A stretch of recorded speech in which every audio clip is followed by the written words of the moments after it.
My buddy Brian is creating a great party space out here on this deck, and he asked me to create some DIY side tables to help finish out the space. So what are you thinking? Rustic and simple, just basically texture and just a little bit of color. That's exactly what I was thinking. I actually bought all the supplies I need to make it out of concrete. Cool, that sounds great. We're just gonna use, get back here.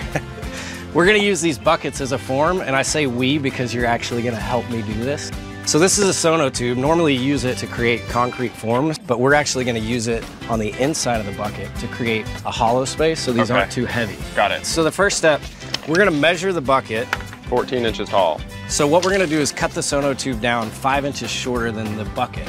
Okay, and you'll see why later. So 9 inches. Good math. I was really good in elementary school, and I did very good in basic subtraction and addition skills.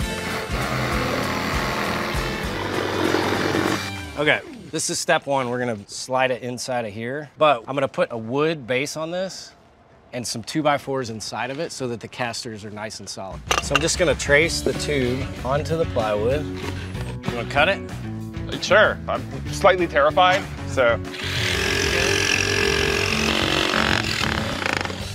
Now we need 2x4s to go inside. Remember our measurement? 9. Yeah. I'm gonna let you cut this too. All right, so here's the deal. We're friends, so we're gonna be honest. And I am not going to cut this. The other one I was fine with because the blade is little. The blade on this is larger than my head.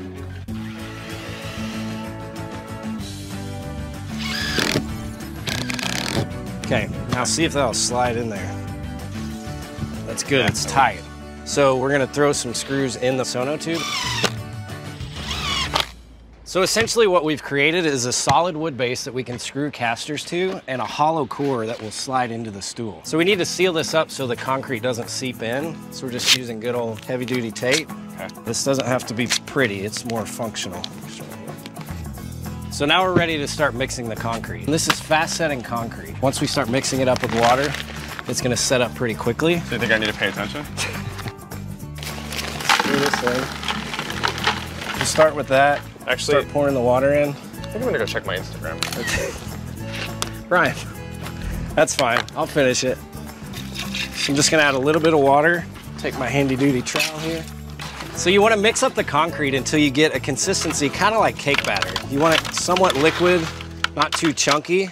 And then I'm gonna pour about 4 inches into the bucket, add in the sono tube to hollow it out, and then fill in the concrete around it. I let the concrete set up overnight so that it's fully cured, and now it's just time to take the bucket off. So you might want to use a rotary tool just like this. It's super easy.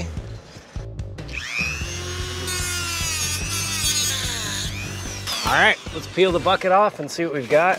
Wow, it's gorgeous. Hey, look what we made. Good timing. It looks like something you would have bought at a cool boutique home store. So what's next? We're gonna add the casters. All right. I think that paint is what's gonna make it one of a kind. It's gonna look pink right now, but it'll dry a little bit more of a happy red. Sweet. I'm officially naming this project Cranberry Surprise. Bam, good job. I like to think I know what I'm doing. Let's make 5 more.